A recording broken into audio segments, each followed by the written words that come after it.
Wow, thank you everybody for joining us. And wow, it's cool. It feels like just a couple old mates having a conversation, and then we've got some friends joining us. So my whole thought process behind this is, as Will knows me, is there's not much thought process behind it other than being like it'll be fun to jump on a chat, open it up, have a open dialogue where we give people the opportunity to ask Will questions about what he's doing really, and like if anyone has any questions for me, I'm happy. But the main focus is obviously going to be Will and what he's been up to and who he is and how he does what he does. And um, yeah, and I know Will sort of is very particular with how he goes about, what interviews he does and podcasts and things like that. So I'm really grateful for you, Will, jumping on here and doing this, man. And yeah, I think I've got a few questions to kick us off, but the main thing here, guys, is I just want you guys to be as immersive and interactive as possible. So obviously, anytime once I've sort of we've kicked things off, I just want to open it up to everybody here. Ask questions, share views. So raise your hand, and Issa will unmute you. I think is that how you said it works, Issa? I wasn't listening. Yeah. So raise your hand on the thingy, and Issa will unmute the people at the right time.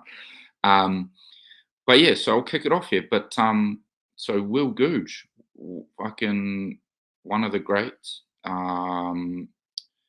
Someone who I met. I think it must have been, fuck, what is it like 7? Is it 6 or 7 years ago now, Will? It was When before you I did it was before I did the UK run. I remember it was just after Christmas. That would have been like the start of 2019. So yeah, 2000, 6 years. yes, 5 6 years ago. And introduced through a good friend of ours, so my favourite teammate of all time, Dean Adamson, fellow Bedford boy, grew up good close friends with Will.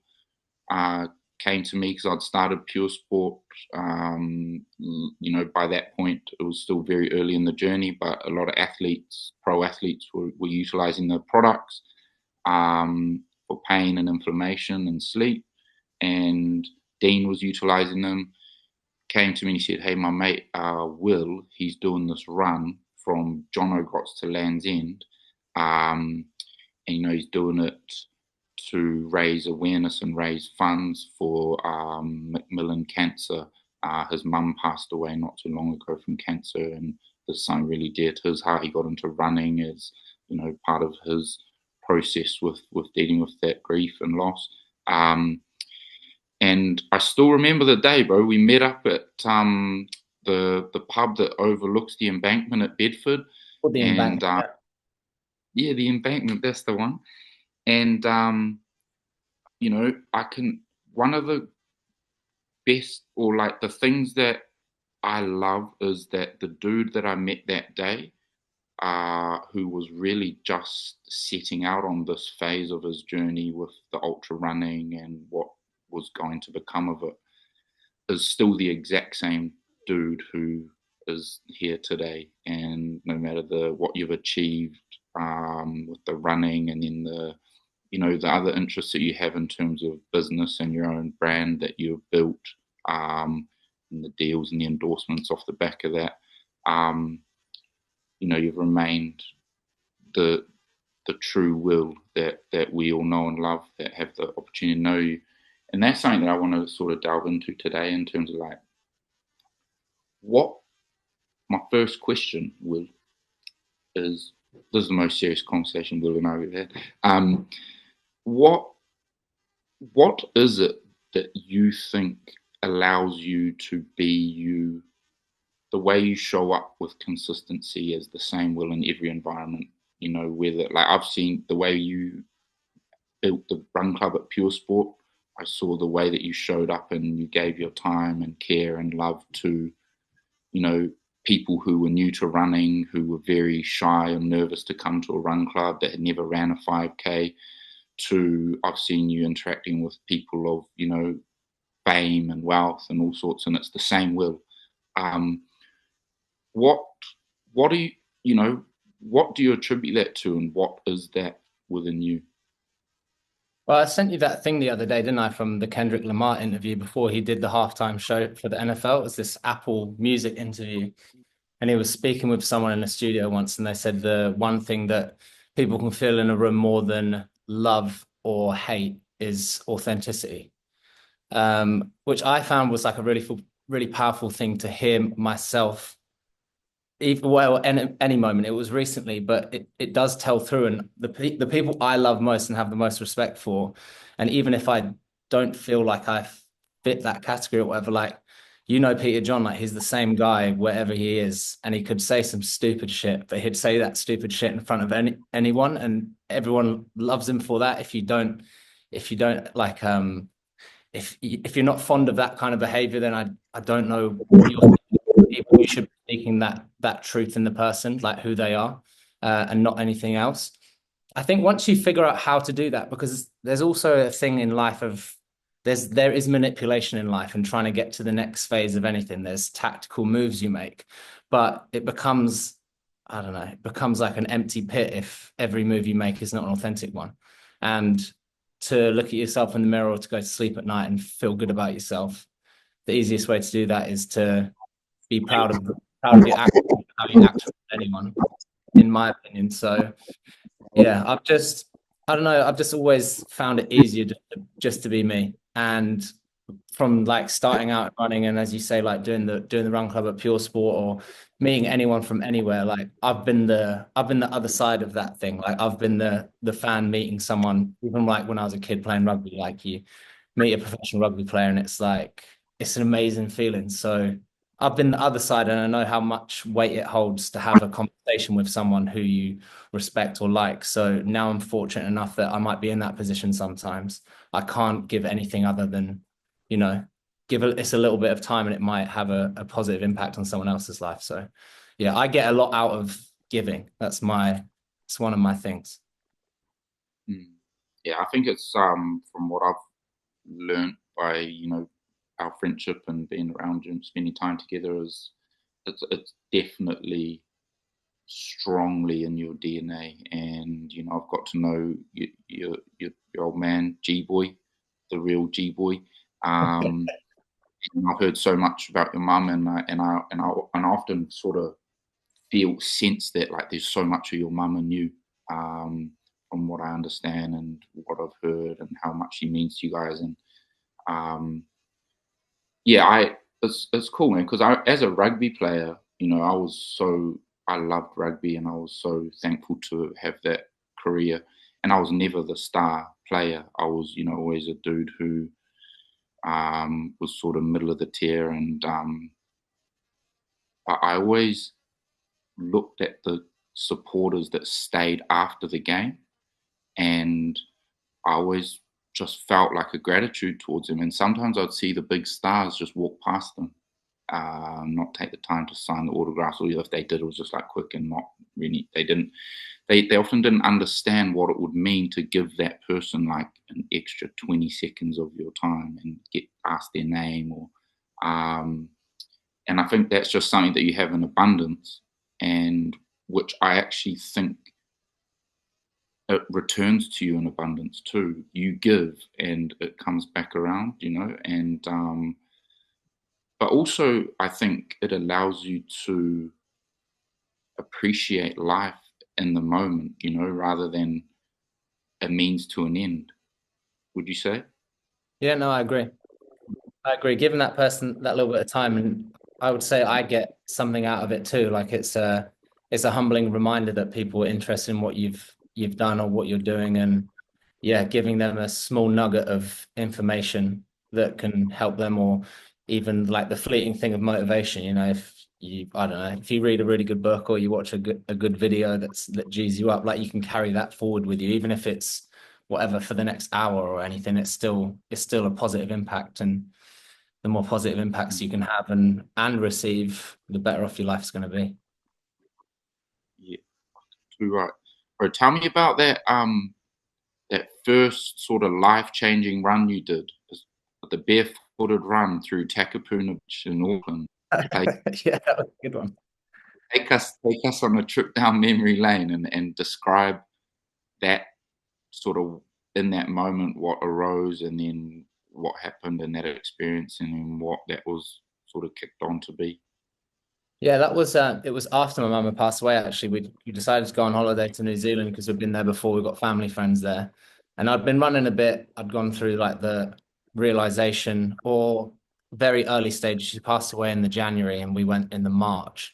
So I had realized that running was helping me in some small way deal with the initial burn, crash, suffering, whatever you want to call it, of losing someone really close to you. So yeah, I was out in New Zealand and I think I still had jet lag at the time, so I was up at about 3 a.m. and I was like, I don't really know what to do. And I just waited for the sun to rise. And from close to where we were staying was Takapuna Beach. And yeah, I just went down there, hid my shoes in a little bush, and then decided to go for a run. I remember my route at home was it was less than 3 miles to begin with, so less than 5K. I don't think I'd have ran more than maybe 5 or 6 miles, so eight to 10K before that.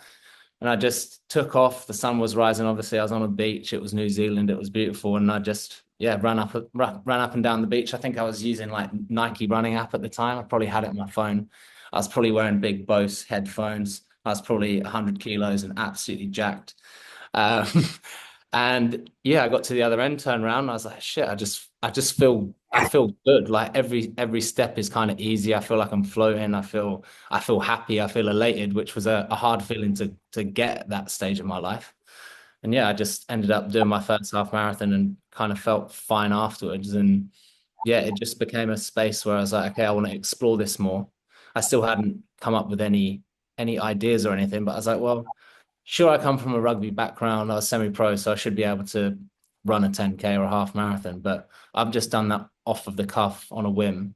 And a half marathon is still not a small deal at any stage, really. So yeah, I did that, and it just hooked me even more. I think I went and did another one the next day, and then yeah, I set my sights on. Well, I realized I wasn't looking forward to Christmas, and then I decided I was going to do my first marathon. So, and how long after was that Christmas, that first marathon that you did after that run at Takapuna? Yeah, it was whatever. If that was March, it was December 25th. So what is that, 8 months? About 8 months. Yeah. Yeah, shit. And then the rest has been history, man. And Yeah. so what's coming up? You got Japan. We've So got talk us. Yeah, we've got Japan. Yeah, the boys in Japan. Public service announcement. Oh, Um, good. in Japan. I'll be meeting Yeah, Will and brilliant. Dean in a week's time. But run. This will be my insight into our itinerary as well. Yeah, So run us. true. I just Run us asked you, and you were like, "Yes, this is usually how we do things." We don't really need the finer details, just dates I need a and visa. Like I googled. I don't think, but can you Google it too? I was like, I don't think I need one either, for but the we'll find visa. out. Yeah, yeah. But I yeah, will. run it. What's the plan? What's the itinerary? Like what does it look like? So Japan is starting on the 23rd of Feb, which is next Sunday. We're going to arrive, I think, on the Thursday or Friday before. But we're running from Osaka to Tokyo, two of obviously the major cities. I think Tokyo is the capital. I didn't actually realize this when I was planning it, but the Tokyo Marathon is on the Sunday after I finish, which is quite ironic. So we'll stick around for that. But it's just over 300 miles, which is about 500K. And the reasoning for doing it and like the strategy behind it is one, it's very similar to the Australia run in terms of it's basically flat for long periods of time. Australia has the same elevation basically as Moab did, which was 240 miles, and Australia is 11 times longer than Moab. So it shows just how flat that journey will be. So I wanted something as a warm up because in previous things I've done, even in America, you like in this multi-day ultra stuff, I've always found there's like the tipping point. Like you start off, you do okay on the first day because it should be easy. And then the next few days it starts progressively getting harder. And then there's always like a little like fall off. I didn't have that until day 17 on America. But I feel like once I got over that, that's when I just started, everything was going on an upward curve. My mileages every day were getting higher and higher. I did one day where I got to 70 miles, which was well, I was trying to do 50 miles a day, so it was 20 miles more. That was obviously close to the end when I was like, I want to finish this as soon as possible. So Japan is going to act as that like initial period of getting my body being like, okay, we're doing this again, because my body has done shit similar, but it's to hopefully get my mind and body right for that. And the reason for Japan is it's been like my number one destination to visit since I was probably like 17, 18, and my mum really wanted to go as well. And one of my goals, even when I was broke, young, in loads of debt, was to earn enough money at some point so I could take my mum to see the cherry blossom. Like that was one of my to-do lists, especially when she got cancer and stuff. It was like all of a sudden you have this panic thing of like seeing the bigger picture. And if she does get through it, like what can we do to, make live life more abundantly? And that doesn't mean you have to earn more or have a bigger house, but have these experiences. And I guess I have really done that um, since even before she passed, but I've upgraded that certainly. And yeah, I feel very blessed that I can have an idea like I want to go to Japan. So how do I do that? Okay, I'm just gonna run from one major city to another and be able to formulate whatever, having friends and family come out to help, but also having brand support and it being technically my job. So yeah, it's crazy how it's all worked out, but we're rolling with it. Yeah. No, I love that you is such special like memories and moments and experiences and um inspiration behind what you do. And you know I mean I lost my dad when I was 21, and it's something that you and I have always sort of shared as a bond over losing the person that we love the most in our life. And at an age it was pretty tough to do so. And one thing, like, the as it goes on and the acceptance of them not being here in the physical world, it, when you go inward, there's a more like clear, as time goes on, there's a clearer and more tangible experience of the presence of that loved one, like within my experience. Like I experience my dad with me in moments of stillness. I have little moments where I like sense his presence or his love, or um and yeah, man, I actually sense at times the presence of your mum, like at the finish line in New York, that special moment, and it was dedicated to her, and how much it means to you. It's almost like you can tangibly feel that presence and love.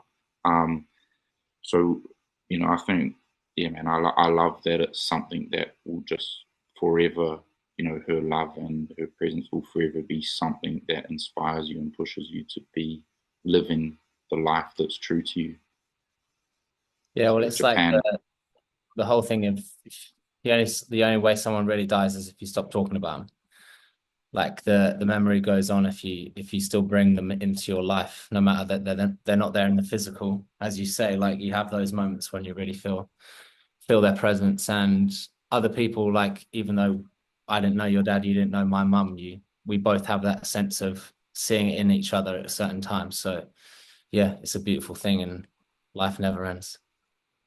yeah, and I think, like, in order to do what you do, there has to be like a transcending of the physical. Like I've seen you running in New York, or in America, on like day, like in, late into the journey, man, and like your body is like in the morning when I see you wake up in the morning and it's like what day, like 40 something, Yeah. and like your body, your joints don't even want to move, you know. And then by the end of the day, you're absolutely flying. You've smashed out like 90 kilometers or something in a day. Do you think that the going through such a loss that was so profoundly deep to you has allowed you to almost understand the transient nature of this material life, and in a way, has that helped you with your running to sort of transcend the physical pain to just be like, it is what it is. I'm gonna push through it. Like, Yeah, no, definitely. I feel I reference it a lot, but I feel ignorant to my own suffering, especially in a physical way. Because I think when you go through something so bad mentally or spiritually or whatever, that hurts way more than anything else can. Like, yeah, it's not the same beast. So yeah, seeing someone fight for their life and then you're out there and my joints hurt this morning, so I can't go out and run. You absolutely can. And there's a blocker in our brain that tries to get us away from pain and suffering as much as possible. And obviously, as science rapidly moves forward in technology, we find even easier ways to make our life an absolute breeze. But we all have something within ourselves that can push to that level. I didn't know any of this was possible until I started doing it. But now I have started doing it. It's like, how can I explore that more? How can I push further? How can I actually destroy myself more? Like that's a weird thing to want to do. But that's what Australia is. Like I'm trying to figure out where the new limit is, but then that goalpost will move again. Yeah, going through the loss side of things. It's physical pain is everything's a fleeting moment, right? This too shall pass is something my granddad said quite a lot, and he actually passed away just before Christmas. So there's another one to add to the list. But he had a beautiful life, and it was more like a celebration. But yeah, I carry those kind of messages with me in my head when shit does get tough. And yeah, I'm unwavering in wanting to push on and take another step. yeah. Now, it's something that I love seeing in you, and it's always a reminder to me, and it's a reminder to the things that allow me to, live life freely and express myself and create. Like I see it very much so in you. I think when you understand that there's really nothing to lose in this life, and there's not just one way to see that, but like a great loss early on in your life almost shows you like there's it can't get much worse than this. So I'm just gonna go and rip in and live life, And then you start to realize actually there's never nothing to lose anyway. Like it's all happening, and I'll just go after and be me. And I think that it's like watching for example, I always feel frustrated when I watch Anthony Joshua because I'm like, bro, like just fucking rip in, mate. Come on, like just just leave it all out there at least one time. He's a beast. And he's a sick athlete, and you know, um, but he just there's something limiting him from just going all out. And um, I just know that to know that there's nothing to lose because even the worst loss it can't finish you. You're good, because you've had the worst that life could bring you, and you realize, okay, I'm gonna go forward in life with love, with freedom, and there's no looking back. I think it allows you to, like you dive into these challenges and you set these fucking big challenges. They're not a joke, and they're things that you've never done before. And it's because it's like, well, I'm just gonna fucking rip in and do it, and that's all I know, and it works out for the best, right? Yeah, I mean, it's just the putting a nod to actually just going and doing something. We put too many blockers or too many, we say it a lot, but well, you hear it a lot, but there's an excuse as to why you haven't signed up for this thing or tried to do that thing because the time isn't right, etc., etc. But once you're out there doing it, none of that shit actually matters, and you'll find out a lot about yourself, and you'll achieve more than you would have done if you'd have sat on that idea and then gone, well, that time's passed now, so it's not going to happen. But yeah, should we answer some questions? I'm seeing some hands. Over to you, Alexander. Guys, can you hear me? Yeah, we got you, bro. Oh, fantastic. Listen, I want to say before I say anything else, I would like to just briefly but intimately say that this is a cool fucking situation you've got going here. So thanks, guys. Awesome idea.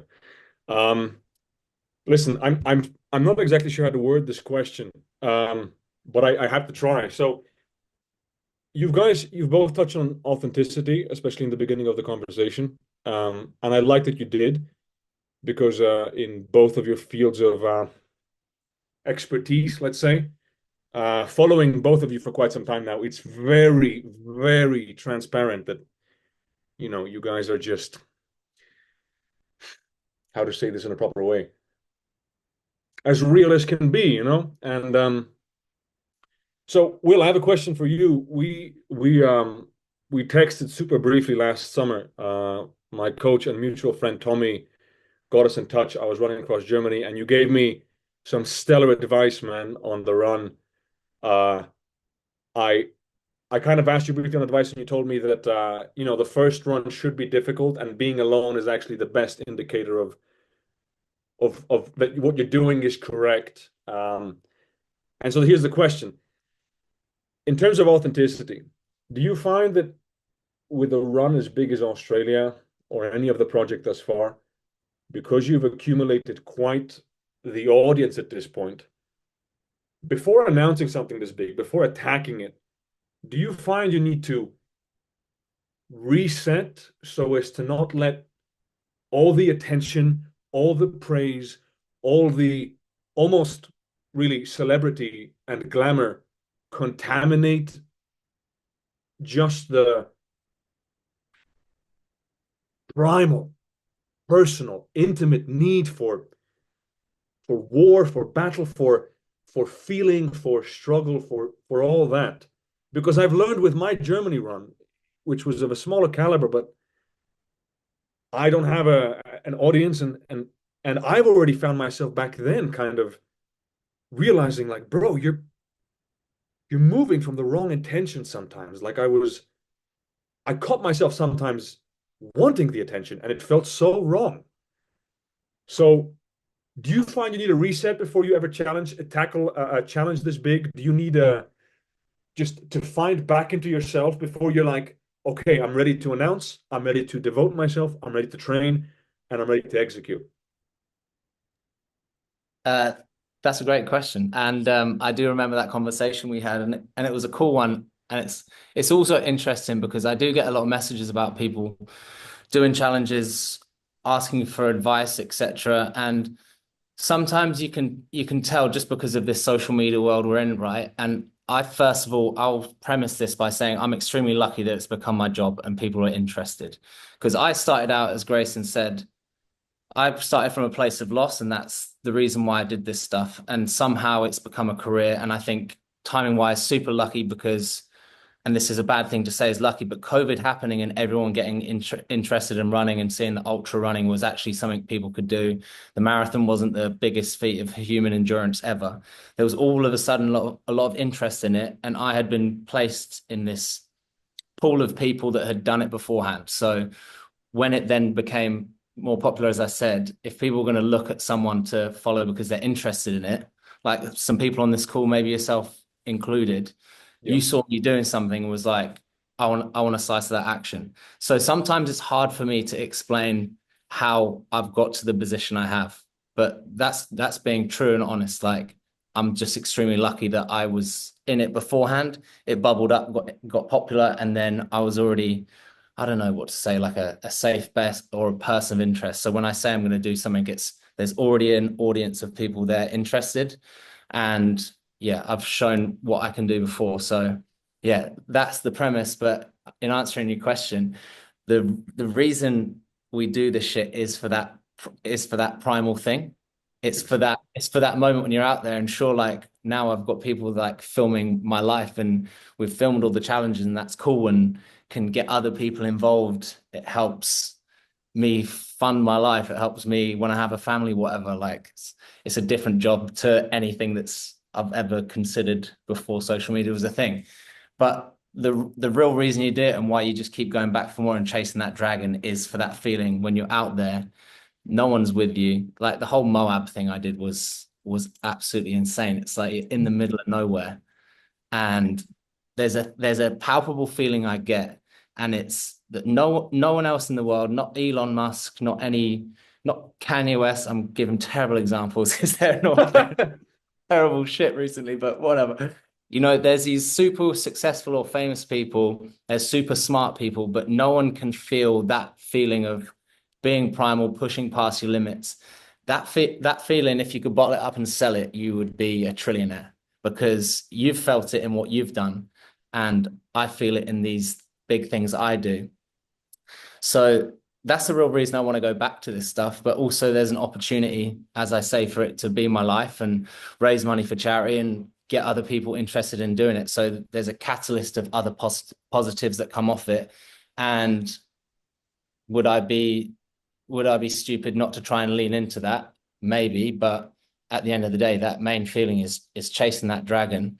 And sorry, to actually get back to the question at hand of if I feel like I need to reset and throw everything off, I've found success recently from doing that. So before Moab, it was going to Colorado for 3 months.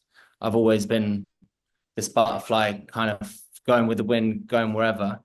And because I dedicated myself even for that 3 month period, when I got to Moab, I performed way better than I thought I was going to do. I ended up finishing 11th, and it opened up this new possibility in my mind that if I was going to go and do another big race or another big challenge, maybe I could podium, I didn't have the Australia idea, but could I go and become the best at something else? So yeah, I do really like that reset, going out into the woods and being alone and beating your chest and yeah, chopping wood and building fires and shit. Did that before America, and South Africa's been kind of another version of that. It's obviously an actual city and there's nice things to do, but I've really, really honed in on training as life, and everything else comes second.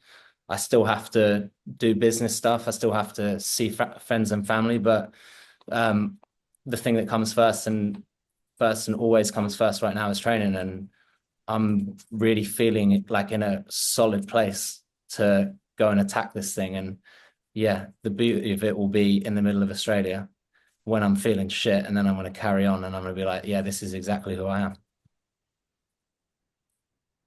I hope I answered your question. Sorry, I went around in circles.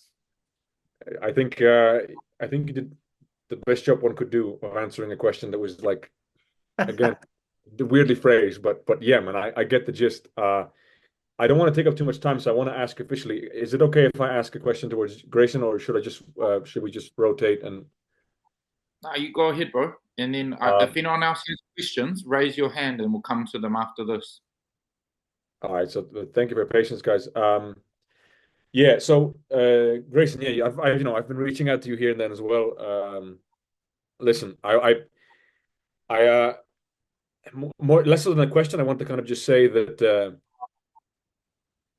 my relationship to social media has been insofar steadily developing that I began from a place of quite crass inauthenticity when I was a teenager, particularly. I would experiment with many things, and my personality would kind of adapt very rapidly to different circumstances. I think due to childhood, it's a very refreshing thing to see you sit on a bike cycling through Barcelona, talking about the intricacies of individuation and human morale and dreams. So man, just keep it coming, man. It's beautiful stuff, honestly. Honestly. I appreciate it, brother. Thank you, man. And now you know what? It is one dude who I do fucking respect, man, because the way I saw Will utilize his social media, and you know, he was doing things with big brands, and he was posting stuff, and he was creating. And one day I was like, "Oh, do you ever like care what people think of your social media?" He's like, "No, bro. I just do what is true to me, what I need to do, and utilize it in the way that I feel comfortable, and I put it out there. And when I put it out there, that's that." I was like, done. And yeah, man, I feel grateful to be at a point in my life that I've learned some things about the concept of people's opinions, like people's perspectives on you. If you think they matter, you're living in an illusion, you know, and that's not like when you are being your true self, you are doing what's true and right by everybody because your true self is your true nature, and nature is one. There's one nature, and nature's design is as it should be. So when you are being you as your true self, you can say and do whatever the fuck you want because it's actually the right thing and the right way. And then what you start to figure out is the people and things and environments and ideas that try to tell you otherwise, they are not in line with true nature. They are systems designed for and conditioning, recycled ideas, concepts designed for another outcome, which is the way that most of these mainstream systems are set up, right? So when I saw that for myself, I was like, oh, like it's a game. It's a game. And like it's a game that is here for us all to play as ourselves. There's nothing to lose, you know. So I never used to like social media that much. As a rugby player, I didn't really enjoy it. When I was at Pure Sport, I didn't really enjoy it. Because in both those environments in my life, I felt that I had to play a certain character a lot of the time. I'm at a point in my life where I've come to see, actually, fuck that. I'm just going to be me the whole time. And who's with me is with me. Who's not, that's a blessing that they're not, you know, because you don't need no in between friends. So, and yeah, man, life's much better that way. And you open yourself up to what's for you, and you part ways with what's not for you. So, yeah, man, that's good. And like life's certainly not a popularity contest. Yeah. Oh, Um, yeah, man. Yeah, so funny enough, the same insight you came to with, you mentioned rugby. Strange enough, I had it with my family. Like I noticed that out of all places, I was mostly playing a character within my family structure. That was a weird thing to come to realize. And yeah, man, just want to say it's really fucking refreshing. It's makes appreciate makes the concept of social media, particularly Instagram, being a popularity contest, all the more unappealing when people just talking to their phone, riding a bike, talking about intricacies of being human. It's a good thing, man. So thank you, appreciate boys. it. Thank Well, you. I think the world is shifting to actually authenticity and realness and uncuratedness is what is drawing people in. So I think if you can do it in the way, for example, Will does it, where he strikes the balance, he knows how to create content that are aligned to those platforms, but still completely as himself. I think you're onto a Do winning you formula. do you believe that you perhaps see it this way because that is the intention you are coming from, and I'm strongly assuming other people around you. Like it's the old saying, we don't see things as they are, we see things as we are. Do you think perhaps that is your perception that the world is coming to more authenticity is because you are coming to more authenticity?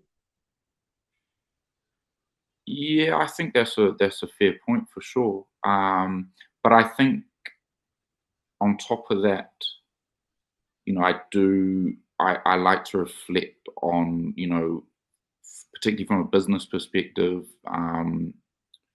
what it is that people are drawn to. And I think there's different ways in which people are drawn to things. There are certain people who are at a phase in their life or this lifetime that they're drawn to understanding and connection and authenticity and truth. And then there are people that are drawn from ego, from scarcity, from validation. And it's not judgment, it's like just where you're at and how you're seeing things. And what I do sense is happening is there's a breaking point because the majority of things up until recent times had been geared towards validation and businesses and brands that were sort of selling from that standpoint were doing very, very well. Whereas actually, you look at the whole way that the world of influencers works now. If you're an influencer that doesn't actually do something that provides true value, uh, they're losing their strength. They're no longer influencing people. Like Gymshark, they're not the business that they used to be. Yeah. And they need to pivot and adapt their whole strategy because you can't just pay girls in booty shorts with nice asses to post your shorts and shit and set, you know, like, you know, like they'll still sell because there's still a lot of people that will buy based upon that thing. So we're not at a place of evolution where it's like, nah, fuck that. But like, you know, like look at running, look at the evolution of running. People are becoming more and more curious about what's actually good for them. We went through a phase over the last 5 or 6 years where it was about looking a certain way. Yeah. And now it's slowly at the tipping point of people are starting to be like, okay, but what's actually functional and optimal for me? Because that's also what looks good. Like you don't actually look cool if you fucking can't run properly because your shoes making your ankles roll and shit because you got alpha flies and they're not designed for you, you know? Yeah. Where so people are starting to wake up like, oh shit, we've been marketed to look a certain way and fit in. And now it's time to see for ourselves what's good for us, learn, understand, and yeah. But now we'll do another talk on this, Alexander. We'll jump. Yeah, But absolutely. Thanks, guys. Thanks Thank you so much. Right. Cheers, Alexander. Yeah, sorry about that, guys. I was on a tangent there. All right, moderator, We've who's never our done next that before. question? Hi guys, Don't can you hear ask me? me more questions, guys. Loud and clear, Hear me? mate. Sound. Right, apologies if this is articulated really bad. I'm quite nervous asking this. Even though it's not really a nervous question, it's just asking a question in front of loads of people. Anyway, so it's actually something I haven't thought of until literally the start of this conversation. So I'm literally just unraveling it as I'm going along. I'm kind of what I'm doing is I'm going to ask you two guys to kind of help unravel this with me. It's something that's just popped into my head and I find it quite interesting. So you're talking about authenticity at the start, and Will mentioned that him being or his authentic self got a lot of positive feedback, as it should and as it naturally does because people love someone that's just being themselves. So I'd say when I was what 6 as my mind goes, so some of this goes off in tangents. So when I was 18, I moved to Newcastle for uni and I moved out my city. I didn't know anyone, and it was a chance for me to be sort of my fresh self, just completely rewrite the slate sort of thing. And I was able to be myself for the first time, and I got loads of positive sort of feedback for being my authentic self. Um, However, that being said, I actually feel like maybe the past 6 months is the first time I've actually been authentic within myself. It's quite hard to articulate. Surely, if you're authentic with other people, you're not authentic with yourself. But I kind of feel like there's two sort of stages to it. Yeah, so I feel like I was only authentic around other people because it was getting positive feedback, external feedback, and I wasn't authentic with myself yet. And I don't understand why, and I don't understand the differences just yet. So I just want to see if you two can understand this as well. Um, but I feel like being authentic truly with myself when I'm alone and doing the things I know that's right for me and truly listen to myself was another step. And that was actually harder than being authentic around other people. Um, I'm thinking of maybe I wasn't truly authentic with other people then, if I'm actually only authentic with myself now. But I feel like I was, and maybe I was only doing it for the positive reaction, whereas now I'm authentic with myself and with other people. So I don't really care about external outcomes or validation as long as who I am. I don't care about the outcomes of life. But yeah, the kind of I know there's not really like a clear question here. You guys might think authenticity is one thing, whether you're with people with yourself. But I just wanted to kind of unravel that there. It just popped into my head, and I want to hear if like you guys have any thoughts. If you were once authentic with people and then found it harder to truly listen to yourself afterwards, if there was a step for you as well. I think it sounds like Let me see if I can break that into a nutshell. So, are you saying what is the difference between being authentic, or how do I be authentic around people and also authentic to myself in my own time? Is that the question? So I know this is it's more of an unraveling. I'm not expecting to come back. Down into like a brief question. Yeah, I yeah, of kind course. of I kind of got it. It was just like you've gone through the journey of it. And also the thing of being authentic, it's constantly changing because we are changing as human beings. So you might have found it easier at the start and thinking you were being authentic to other people, but then when you get home and I don't know, being authentic to yourself, I think they're two in the same. If you're being authentic, it always comes from self first. So if you felt like you were being authentic to others but not to yourself, maybe you were actually masking that other side of you, the first side, because you thought that's what authentic was, but maybe it wasn't. But now you've figured out that it has to come from you first, and now you've completed it. Do you know what I mean? Yeah, yeah, no, totally. By the way, I'm not expecting any sort of answer outcome. This is just something I'm just like simply unraveling. Like, even if I I'm still confused by this, who cares? Like, um, but yeah, It's always changing. Like what's yeah, authentic now might not be in 5 minutes in a year. You get exactly. different interests, you get different opinions on things, but yeah, that's why everyone is what's the word? Everyone's a hypocrite because we're always changing how we think about things. We might have an opinion on one thing and then it changes a few years down the line. But yeah, as long as you're true to yourself in the moment and can hold that throughout your life, it doesn't matter about the being that hypocrite because you're still moving in the ways that whatever energy's coming in, you're expressing. Yeah, definitely. I'm just going to quickly summarize because I know other people have questions, but I feel like that is almost there. Just help me understand it a bit better. This is a thought I've just come up with tonight, so like it's not even something I've thought about. Yeah, so I feel like perhaps I was authentic in terms of how I was towards people. So therefore, I was like felt I was authentic because I was authentic in terms of the energy I was given towards people, but I wasn't authentic to how I acted within myself, if that makes sense. Whereas now, I'd say the past 6 months, I'm authentic to my actual self, the way I speak to myself, doing the stuff that I know is right for me, rather than just being authentic in my relationships towards other people. So it's almost like another level of authenticity. So yeah, I kind of feel like you've helped me bridge that gap a little bit. I do have another question, but I'll probably just wait till the end. And I know that's kind of a little shit way of me saying, but I do think I should wait to the end. So yeah, next person. Cheers, Nice Jack. one, Jack. I would just say quickly, like, it's so beautiful that you're exploring and you're understanding, and from experience, not saying that I know better than anyone, but just from my own journey, if this is helpful, don't try to be authentic and don't think about what it means to be authentic. To be authentic is to let go of any idea of what anything means, of any concept, because any idea of trying to be authentic or thinking how to be a certain way, that's thinking about it, which is after the fact.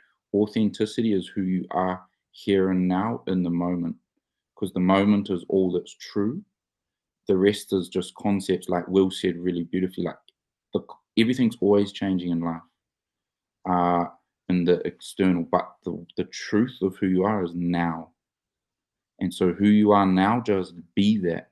Don't try to think of who that is or the stories of the past, the ideas of the future, the opinions of others. Just be who you are and allow that to flow, and you're good. Yeah, just to add on that. So I know people, but I just want to add to what you've just said there. Sorry, everyone else. Yeah, so I feel like you've hit on the nail with the head on that. But I don't know if you guys ever have watched Rick Rubin. It's a guy I've just recently come across the past couple of months. I've just got his book recently. Love his content at the moment. So that's how I am. I know I've just asked this question, which makes it seem like I care. I think about how I'm being authentic.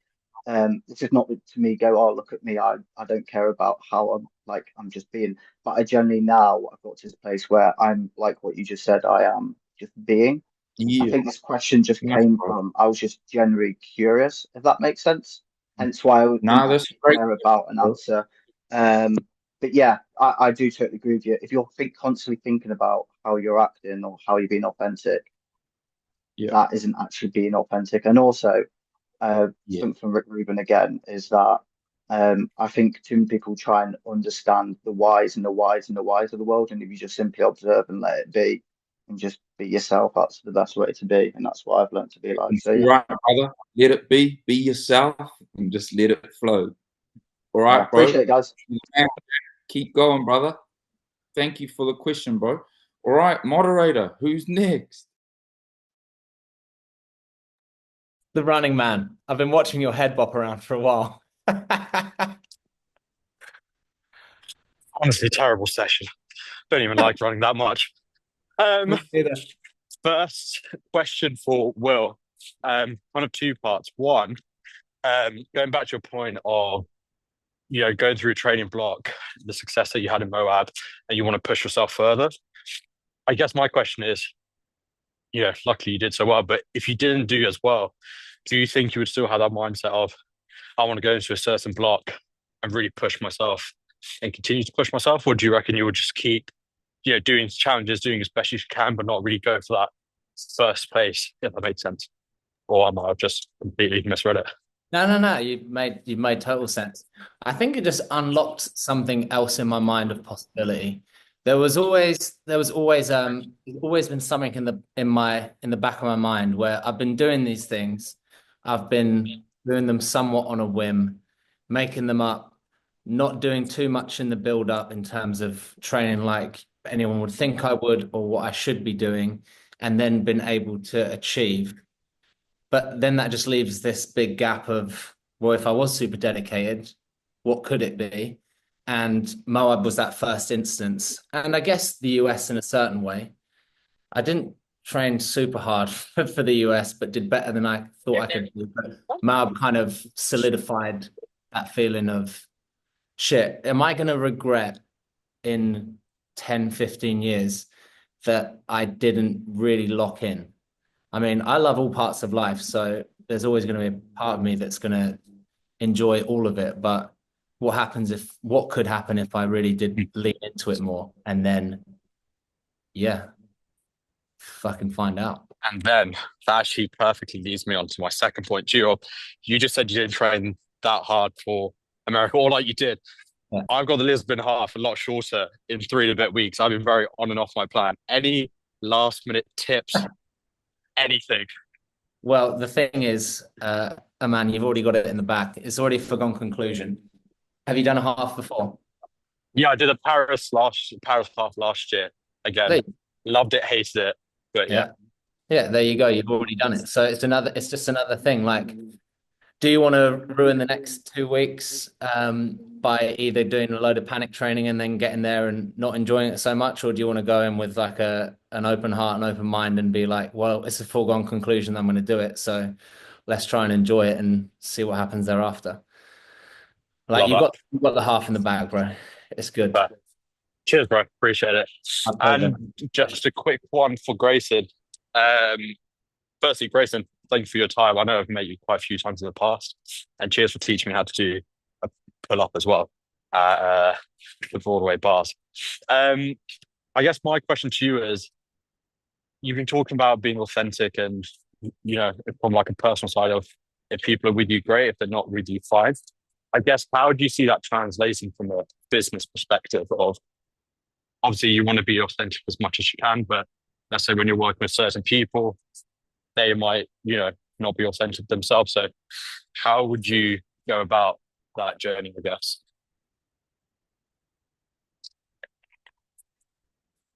Good to see you, brother.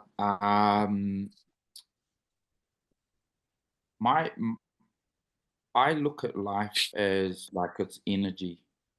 It's one energy. We're made of energy. All that surrounds us is energy. So there's no separation for me between any element of life. Like, what you do is an expression of you, right? So business is an expression of me. What Will does with his running, with his social media, is an expression of him. And if you do if you express yourself truly, what's for you will come and what's not will not, and so be it. So like, I have no idea how this business will go. Like, I sold 100 red hats because that's all I had. I only had 100, and then the factory went on holiday. So I haven't not sold more hats because like I'm trying to be cool or something. The factory went on holiday. I did a pre-order and they all sold out. And I asked the dude, "Can I get more hats?" And he said, "I'm on holiday. I can't get you more hats yet." So I'm waiting for my next hat.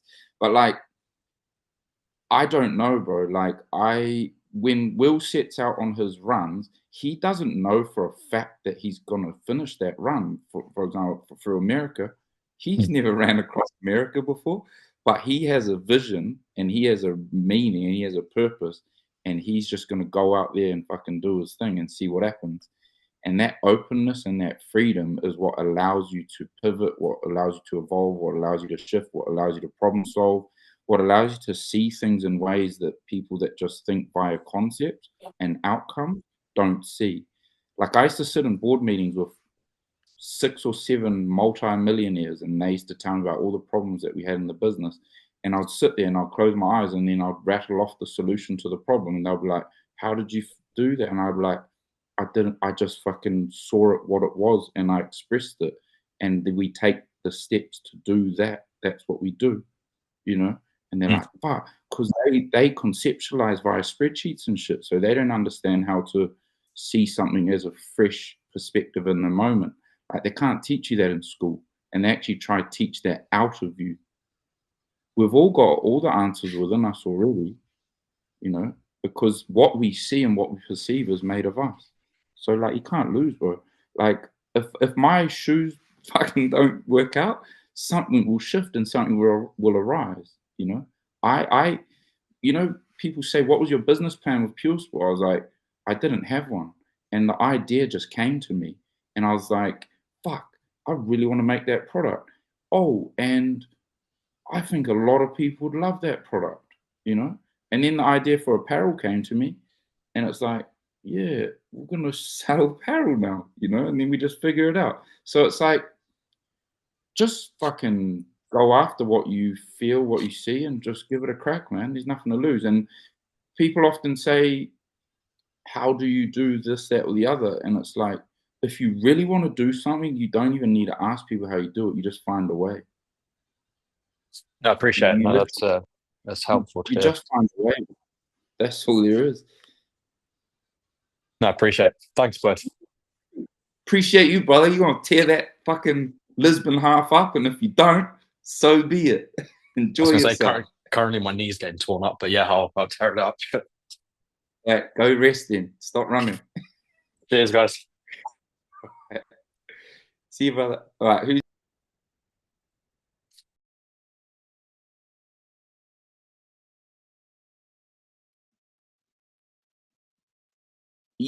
Isa, moderator. Who's next? Yes, I'm here. I can't see myself currently. I don't know where I am hiding, but I'm having trouble highlighting or spotlighting the people who don't have their video on. Go to James. I've seen his hand up for a while. The who? Unmute yourself, James. James, where are you? I think I see you. Am I? No. Yeah. Oh, yeah, Oh, James, you go. sorry. Oh, Well, I just raised my hand, so if anyone wants to go before me. No, you're on, G. James, go, I- go, go. Okay, how you guys doing?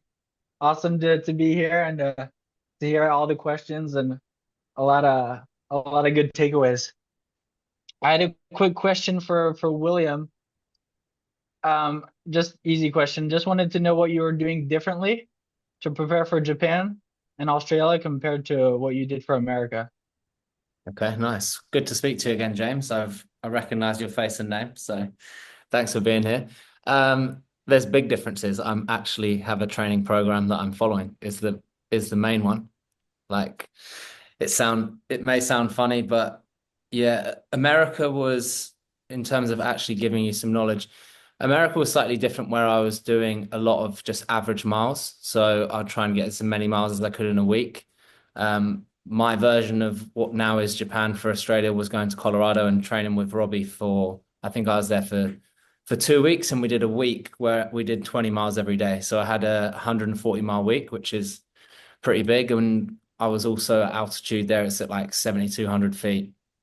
and it was in February, so it was freezing. So that was a cool exercise because one, it was going out for 3 or 4, 5 hours a day out in a horrible climate, being freezing, basically getting the tough back inside me. But Japan and Australia, sorry, is a lot more refined. I'm doing a lot more speed work. I actually have a coach, so I'm not just making it up. We're doing a lot of hill work. There's things I do twice a week called tread hill doubles. So I'm getting on a treadmill, putting up to 10 to 15% gradient and power walking. And that's something I found out I could do across America because there is so much of it is like power walking. You can't run every step. So the idea behind it and the formulation is America was 3,000 miles.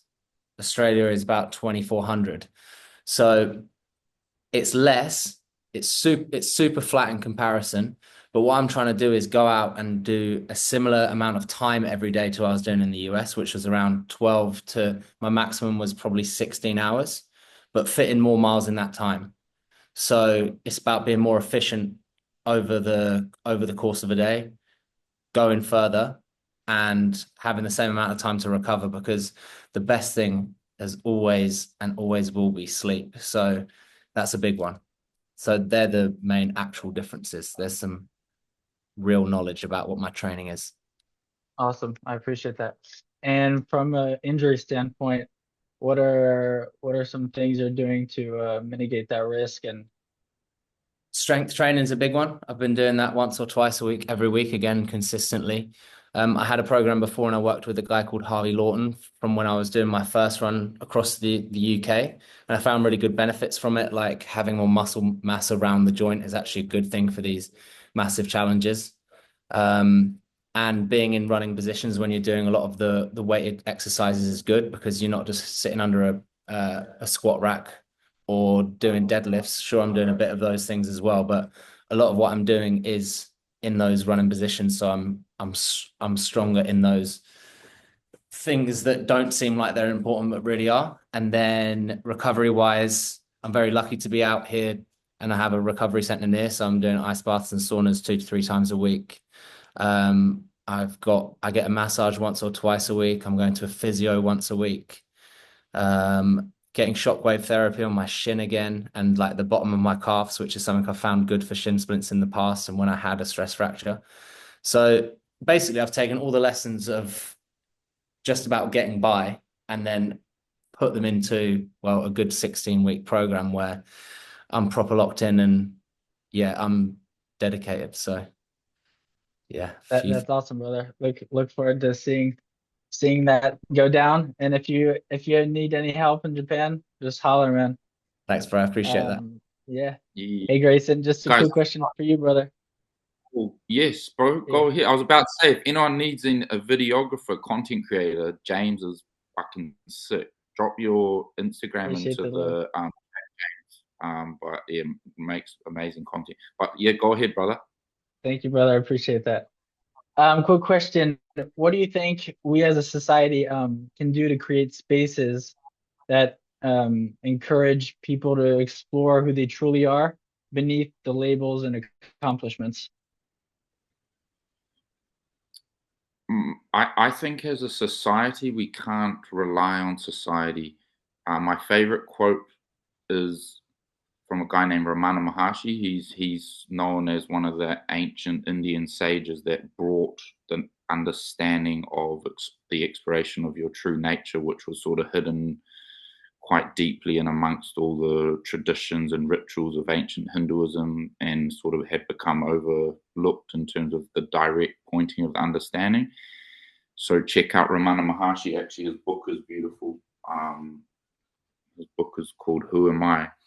But Okay. the favorite quote that I have that of his, it's your own self-realization is the greatest service to this world.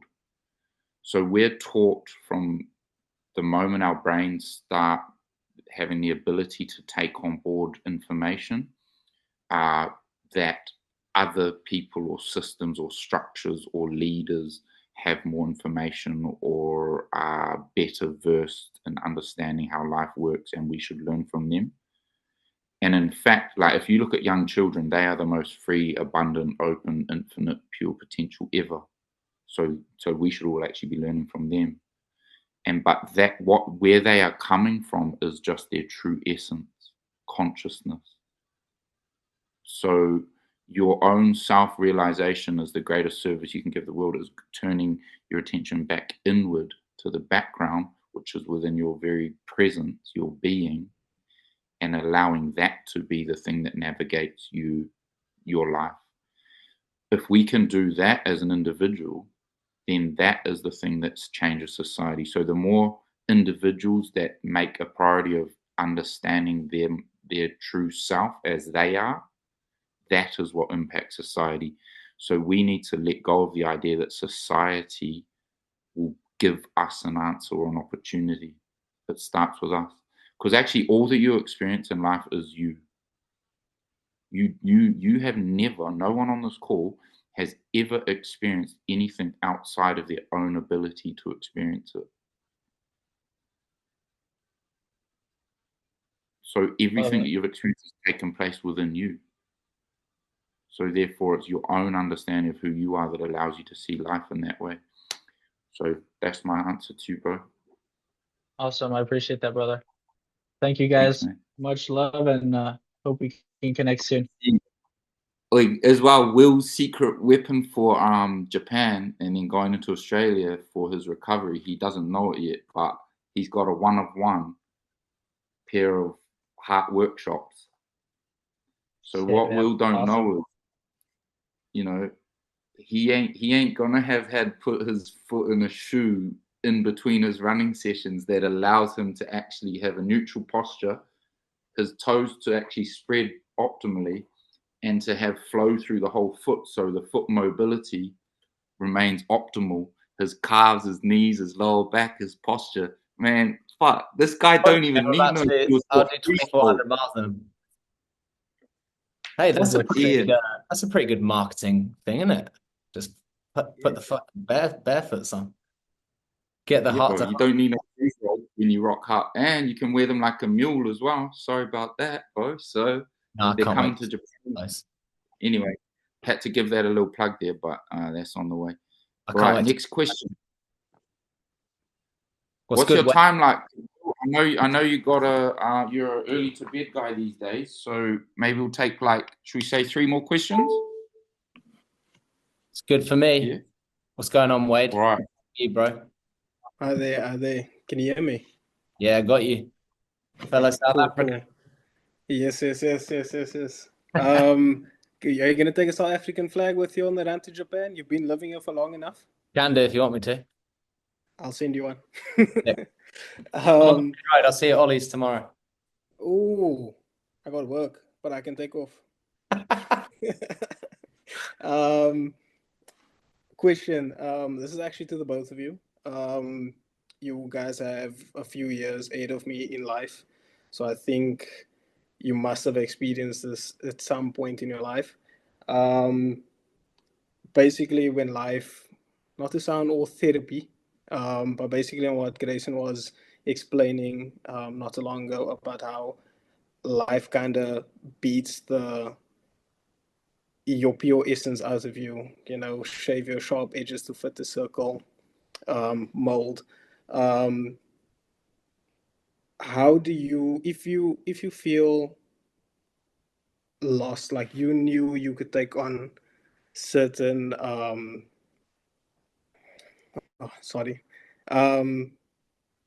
things that you wanted to do, you knew you could take them on at some point in your life, but life just beat it out of you. How do you get that back? Well, if you've had it before, it's in you now. That's a question for the both of you. If you've had it before, it's still in you now.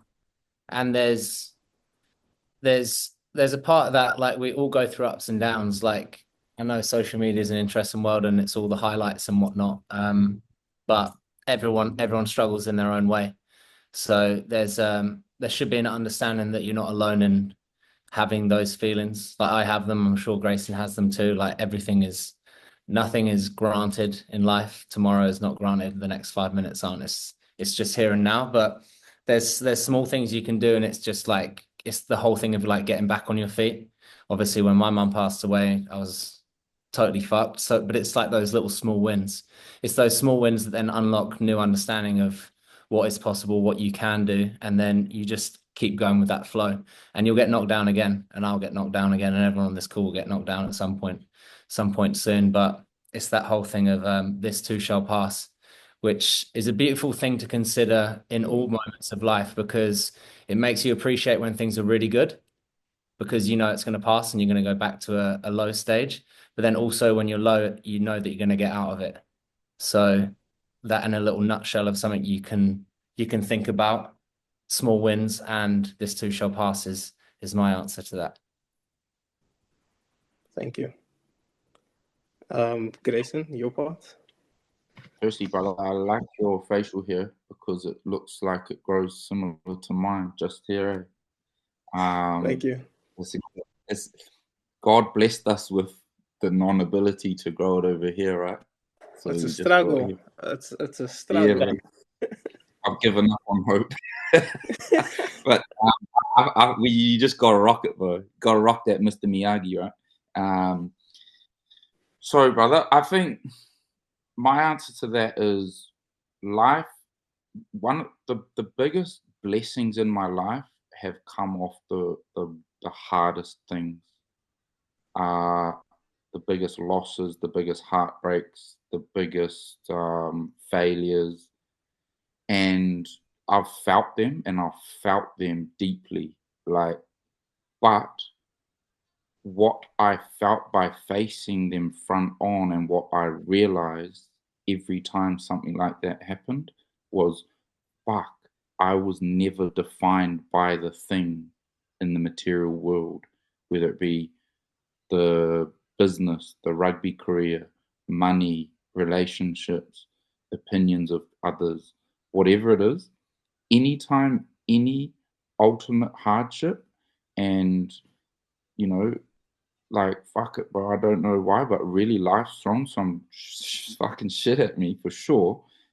Even since I was a little dude, but I faced some really hard shit, and I know that there's people, everyone faces shit that's fucking hard, and it's all relative. It's all relative. It's all relative. So my hardship compared to someone else's, like your experience is your experience, and it's a fact of life. It's an inevitable fact. Shit's not going to go to plan. Hard and bad and challenging things are going to hit us. We're going to lose loved ones. Someone that we trust is going to break that trust. Circumstances are going to change. We're going to find ourselves feeling lost and alone, whatever it may be.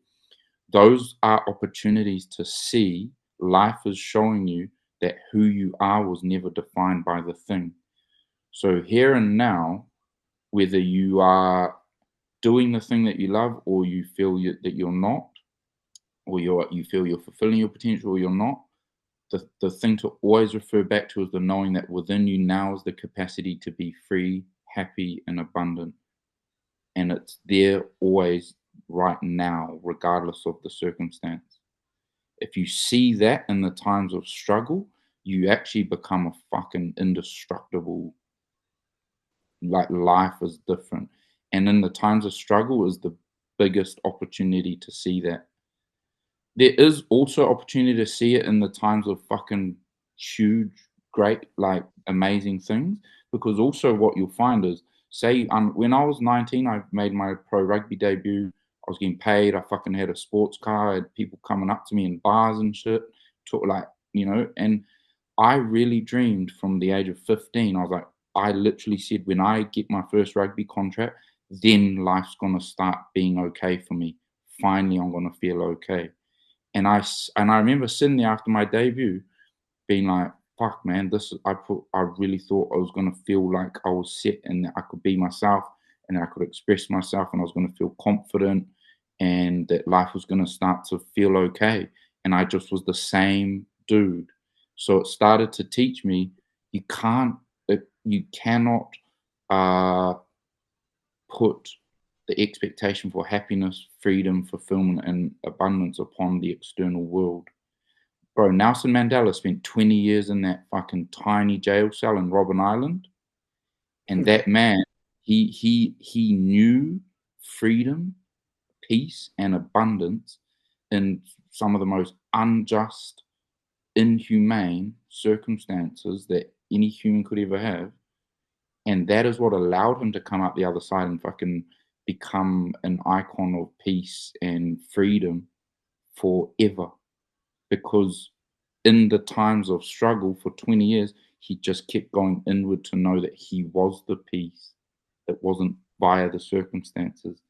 The day he came out, he fucking shook the hands of the dudes that put him in there, bro. And then he led. Yeah. Because he showed, like, yeah, you're little boys. You don't know what you're doing. I'll show you the way. Because he knew it was who he was, transcended that whole material world to the extent that he was free, peaceful, and abundant within a fucking 2-foot jail cell for 20 years. So that is the truth for all of us. Mandela doesn't have any superpower that you don't have. It's the same essence. So that's all I would say, bro. You know who you are now. You walk as that. You express that, and what's for you will come. Thank you. Thank you, guys. Thank you so much. See you soon. See you, brother.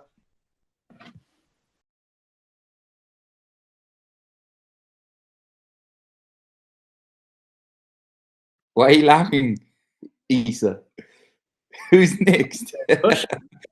We've got runners and push-ups. Fucking let's go, Paolo. What's up? Yeah. What's Let's up, go. bro? What's up, man? First of all, I wanted to say, before I ask my question, just wanted to say, like, whatever plans you had tonight. Sorry, I'm gasping some air. Whatever plans you had tonight, I think, like, you are super lucky, men and women, that you are able to be hearing these two guys, because I've seen a lot of social media, a lot of people, and what these people are talking about it comes from their heart, you know. And it's so rare nowadays to find someone with so much success and money, you call it whatever you want to call success, to be that open. I think we're very lucky to be here. So yeah, thanks guys, and thanks Isa for letting me speak. So I had the opportunity of meeting Grayson in Barcelona, and I wanted to ask a question regarding on like loss. Can you hear me? Yeah. I lost my father when I was 19, and I would say that was the first time I experienced loss. And recently, like 2 years ago, I mean maybe 1.5 something, my ex left me and like took the child, you know. And for me as a man, like my whole mission, my father always told me was like, have a family, be a man of honor, you know. And it's like I lost my dad, and now I apparently lost the loss of my life and my kids. And sometimes I just, even though I sound super motivated right now, it's just like sometimes I just feel like, sometimes I feel like I don't have any fuel left, you know. Like I feel like, okay, what I'm fighting for, like is it my little girl, is it myself, what is it, right? And I just wanted to ask, like, how would you deal with something like that? Because I'm from Latin America, and it's been a really, I mean, as Grayson said, like these fights, these times where you just like get tested the most is the times where you come stronger. But sometimes I feel like I don't have strength left, you know. So I wanted to ask both of you, how would you navigate something like that? It's maybe a bit like very intimate to us, something like that. But like, how would you deal with, let's say, something like that? Like you separate from someone and you have like a little life you share with this person for the rest of your life. Because for me, it's just like, just being compassionate with the mother and being as much as I can a dad. And but sometimes I just really feel like I do not have fuel anymore. I just feel like I just want to take my bags and go back to Guatemala, where everything was easier and sunnier. So yeah, or Barcelona. Mm.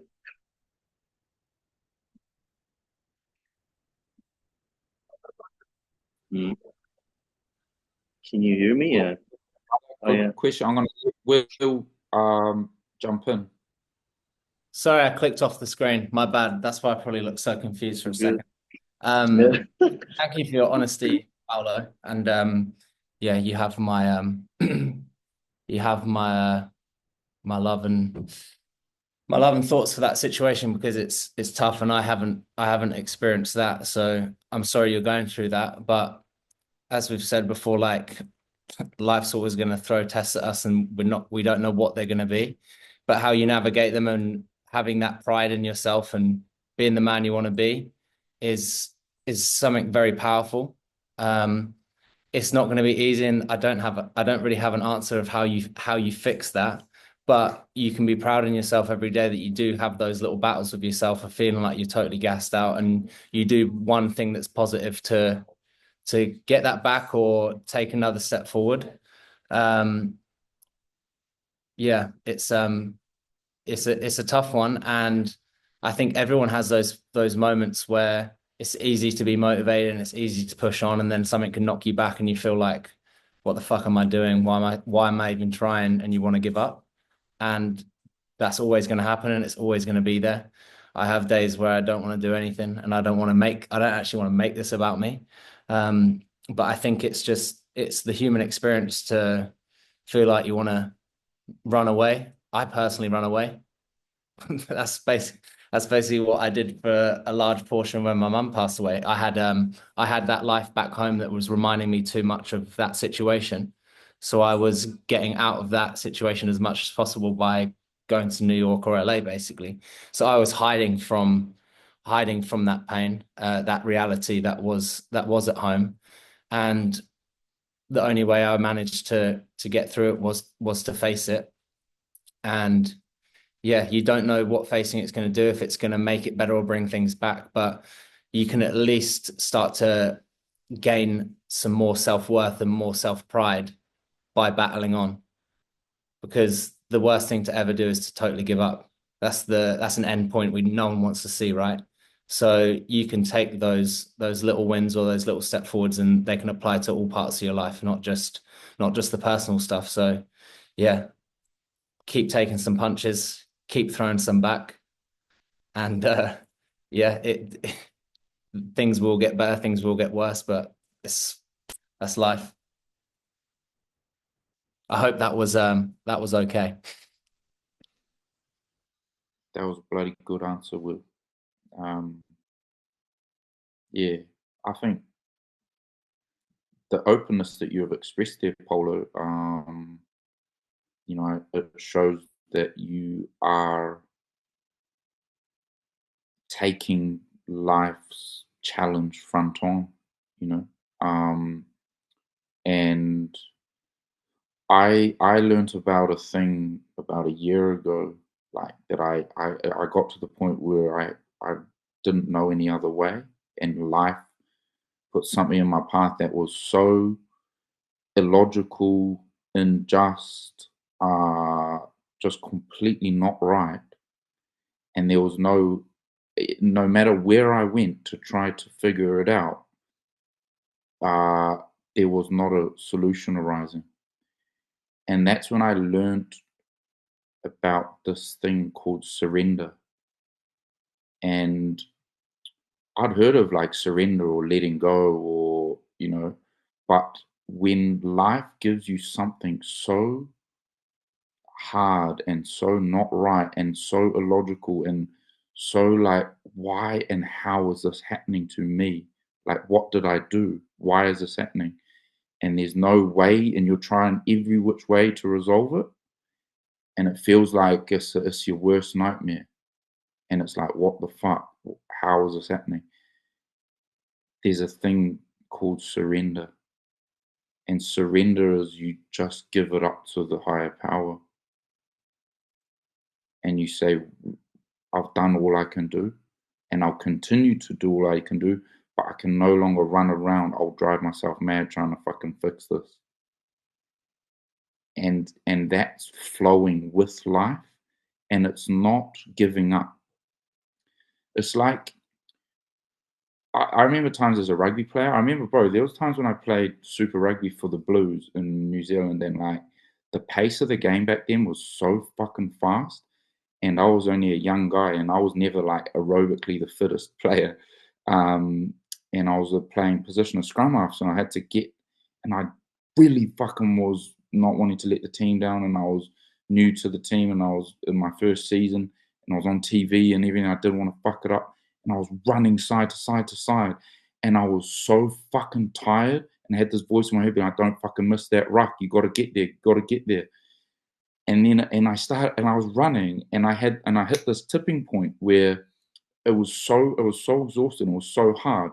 I was running to a ruck with tears in my eyes, and then I just let go and I surrendered.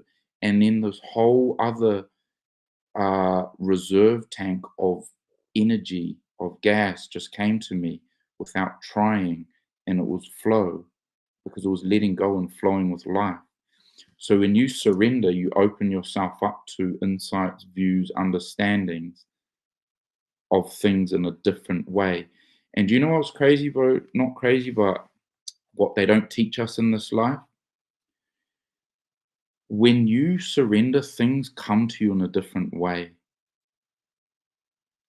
Like things shift. So when you fight, say you're fighting in the courts, fighting, trying to find logic and fairness around the situation with a good man who just wants to see his daughter, and the hurt and the heart rate and all that, whatever's going on with the ex and why that's not happening. And it's not right, it's not fair, it's not logical. And you fight for what's right. There's a point when you just let go and flow with life that even their positions can shift. Because remember what I said earlier, like all that we experience is taking place within us. So when we surrender and let go and let the mind rest and be, it's done its job. It's tried to find all the answers. It's not working from the mind. Let go, live from the heart. Things can come to you in a different way, and it just opens up a different awareness. And I had to do that. And I really, bro, like, I still remember the day I let go a year ago. I surrendered. I fucking, life just became one big energy. And I had nothing to show for myself that I thought was the things that I'd built my life upon, and I had to let go of it and surrender to it all, and I was more infinite and abundant than ever before. And none of the shit that was illogical or not right or fair was resolved, but I saw life as it truly was. So life, it's hard to understand from a like intellectual standpoint, but life's a test, man. Life's a big test, this whole journey, and it's how we navigate the test.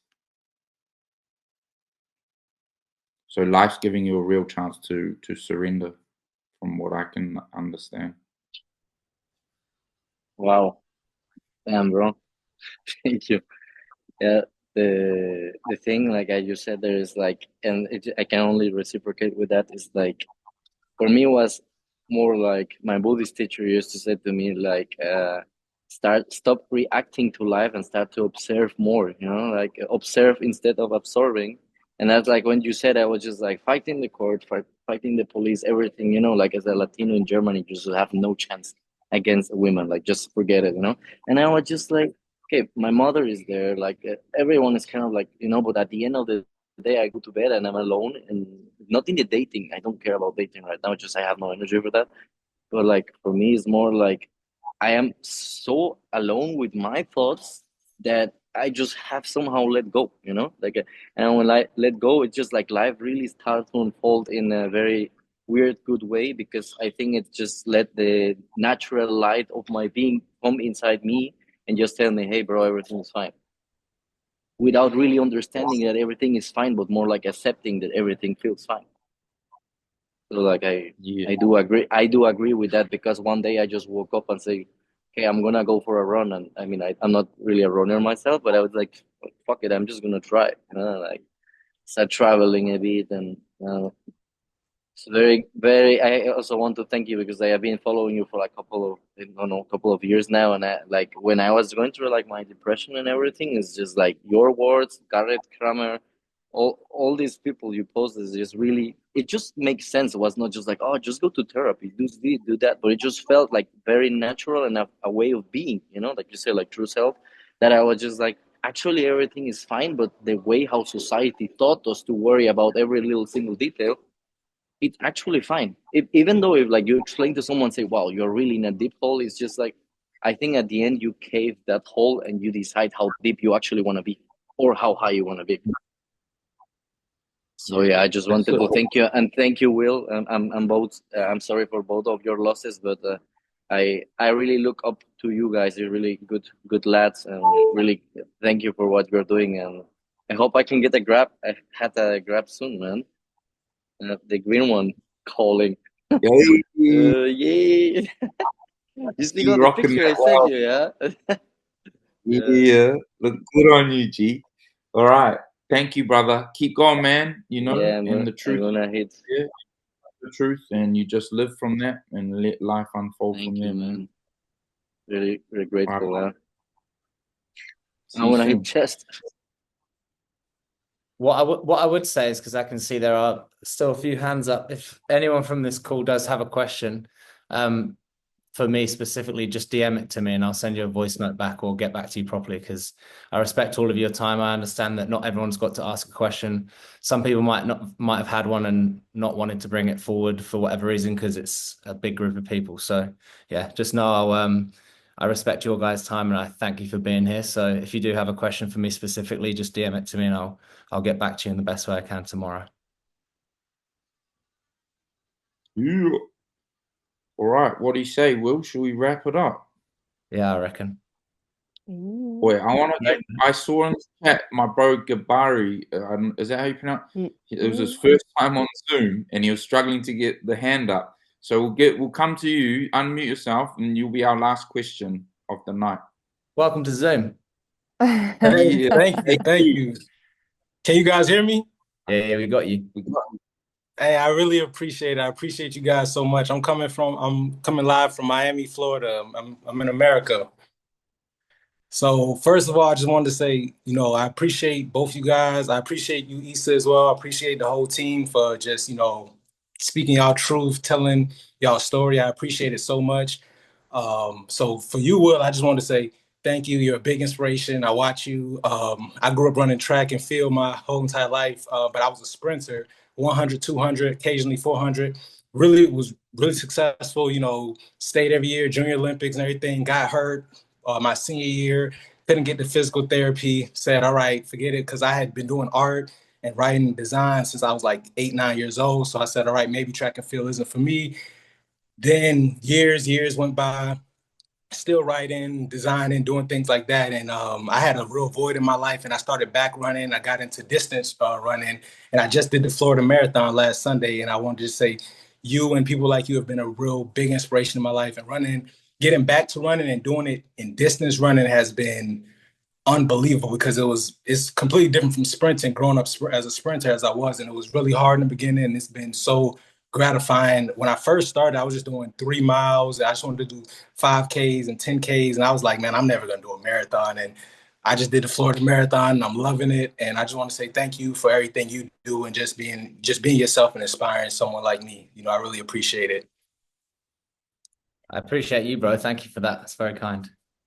Definitely. So I actually didn't have a question for you. I just wanted to thank you, but I did have a question for Grayson, though. Yeah, go ahead, bro. Thank you so much. Yeah, no problem, man. Again, appreciate everything you've done and that you continue to do.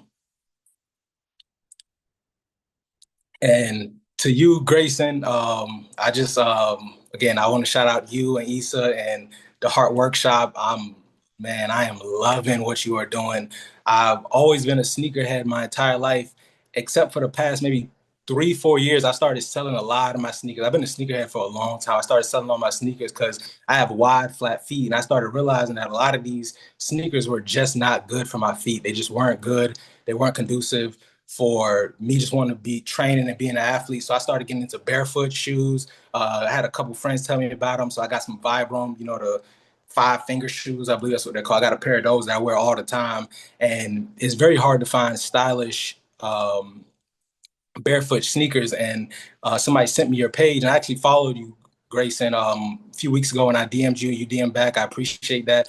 But my main question was that, one, I do want to know, when do you plan on dropping the first sneakers? I can't wait. I want to pre-order as soon as possible. I need to get my hands on a pair.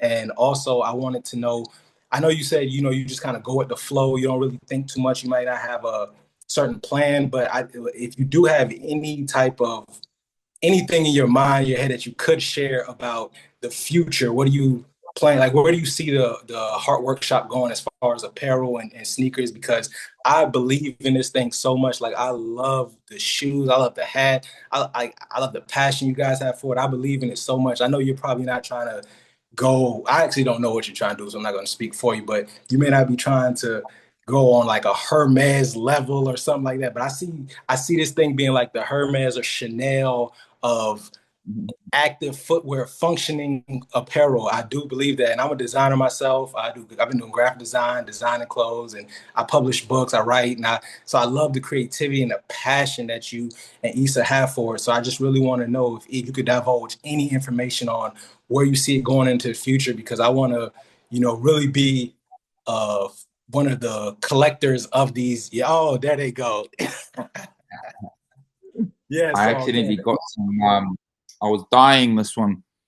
I was hand dyeing this one for Will, and then I actually got some dye on the front.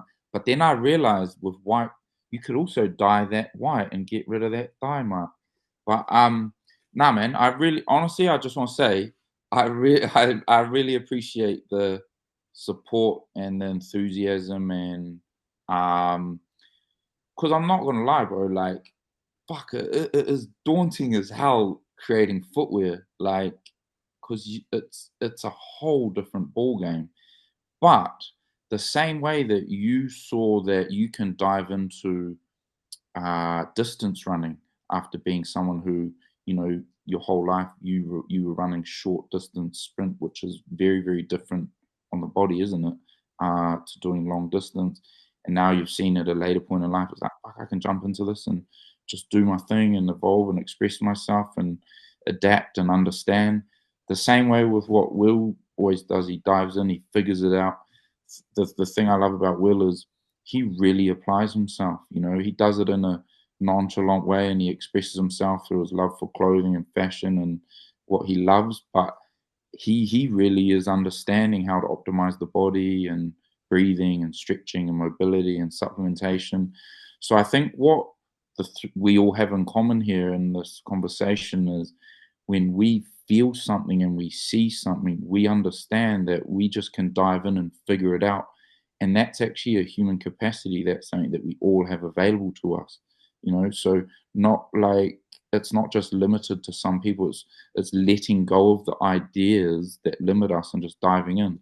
And man, like Issa, for example, like what she's done with graphic design and already in such a short period of time, and how she's evolved and expressed that and improved. And I'm so excited to see what she does in 6 months from now, to see what she's done in a month. But man, honestly, what I know is I see business as an opportunity to express an understanding of life.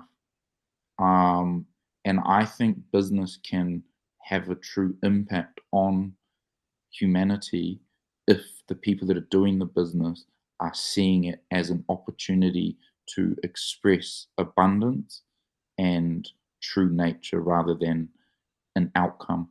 So I know that if I create from that place and express from that place, whatever will be of it will be as it's meant to be.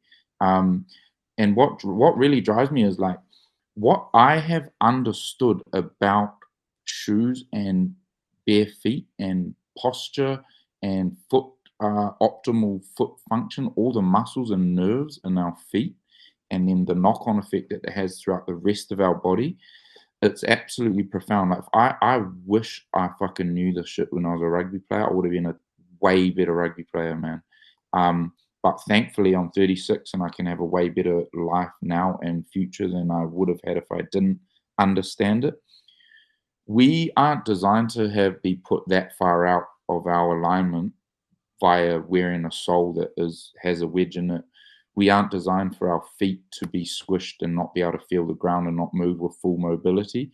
Think of wearing a glove with a lining that thick on a glove for the rest of your life, the 90% of your waking hours. That's not a fucking nice, fun life. You're not in touch with life. The way we've become accustomed and conditioned with footwear, it's the same as wearing a fucking 2-inch fucking glove on our hands. We're out of touch with a profound part of our experience, but we become so conditioned to it through our feet that we think it's normal. My mission is to show that this is how shoes should be. This is how we should function. Like, we should be able to feel full mobility. We should be able to feel as close to the ground as possible, and our feet should be as close to normal function of bare feet when we have our shoes off as possible. The knock-on effect to that. You know, Italian men, when they walk, and like Italians are known as like ultra stylish, cool dudes. You look at the way they move in flow and naturally, like they move well. And all their clothing is an expression of optimal shape and function and form, and they move right. They're all wearing those low profile car shoes and loafers that don't have a sole, and they move and flow. So style is optimal function and form, right? And the world's shifting to that. And what I see with footwear, we can be part of the pioneer. I saw this funny thing, like I started wearing the string headphones a while back when I realized, fuck, Bluetooth's bad. Like having that Bluetooth on all the time is bad for the brain. And I realized, I was like, there's something about that frequency that's not good for our brain. So I started wearing the string headphones. And I remember when I did it about a year and a half ago, people were like, fuck, man, you back in the like 90s. And I was like, yeah, it's a bit annoying having to unravel them and shit, but I'll kind of fucking, it's good. I don't mind. And then I saw like 6 months ago, there was someone did a fashion runway show, and all the runway people had the string headphones on. And then I saw like on Outlander magazine, it was like, oh, AirPods string headphones is fashion. And I said, you guys don't get it. It's not fashion. What they're expressing is what is cool and what is leading the way, and what is actual style is understanding what is good for you as a human being and expressing that in a way that's true to you. That's what's ultimate style. So I think, yeah, man, I'm excited, bro. Like, I just want to do what I can, Issa and I, and anyone else who's part of this journey with us, to fucking just get people moving well again, man. Get our bodies functioning optimally, get us feeling like in touch with ourselves. Because what I know for sure, when I move and flow, I'm in touch with myself much more clearly. I can't put shoes on with a sole like that no more and that squish my toes together, because I'm like, bro, I feel like a fucking suboptimal human being. If I got into a fight right now, I'd get knocked the fuck out, because I can't even balance myself. If I had to run from the police, bro, I ain't gonna get that far because I ain't functioning properly. You know what I mean? So it's like, bro, anything and anything. We gotta be in this day and age in life. We gotta be ready for anything. And it starts from the ground up, bro. Your footwear got to be right. Yeah. Oh man, I love it. I love it. I love it. I love it. I love it. Thank you so much, man. I love what you're doing. I love what you and Issa are doing. I wish you guys all the luck in the world. And I'm just happy to be a part of this call, be a part of the following, being able to witness this. This is something I'm gonna remember. I appreciate this so much. I appreciate you, Issa. I appreciate Will. Shout out to everybody in the Zoom meeting. This was amazing. I appreciate you guys so much. Honestly, this means so much to me, man. Honestly. Nah, man. Appreciate, man. You got a beautiful energy, man, and we appreciate you sharing that here. And thank you for the support, bro. Because there's times where it's like, holy fuck, man, am I getting myself in too deep? But you just go with it. And we're going to be out there in Florida at some point. One of Issa's very good friends lives out there, so we'll have to catch up, man. And yeah, but thank you. Guys, from me, thank you so much to everyone that came. And if you made it this far, fucking thank you for being part of it with us. Will, man, I love you. You're a brother to Yeah, me, Will, shout and out to Will. appreciate you, bro. And time for bed, everybody. Time for Thanks for bed. having me on your first show. Means a lot. Very humbling.